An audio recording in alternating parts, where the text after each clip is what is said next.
वंदनीय गुरुजन वर्ग आणि माझ्या मित्रमैत्रिणींना सर्वांना माझा नमस्कार. माझे नाव रुद्र आहे. आज 3 जानेवारी क्रांतिज्योती सावित्रीबाई फुले यांची जयंती साजरी करत आहोत. सावित्रीबाई फुले यांना माझे त्रिवार वंदन. ज्ञानज्योती सावित्रीबाई फुले या भारताच्या पहिल्या महिला शिक्षिका होत्या. त्यांचा जन्म 3 जानेवारी 1831 रोजी सातारा जिल्ह्यातील नायगाव येथे झाला. त्यांच्या वडिलांचे नाव खंडोजी नेवसे पाटील व आईचे नाव लक्ष्मीबाई असे होते.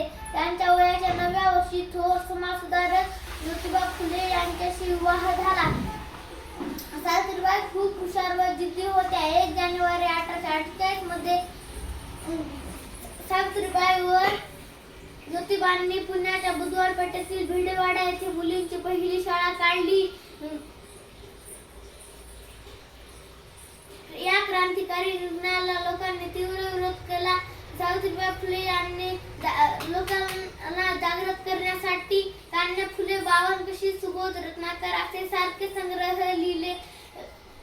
अखेर पीडितांची सेवा करीत असताना त्यांनाही प्लेग झाला. 10 मार्च 1897 रोजी त्यांनी अखेरचा श्वास घेतला. या क्रांतिज्योती सावित्रीबाई फुले यांना माझे कोटी कोटी प्रणाम. जय हिंद, जय भारत, धन्यवाद.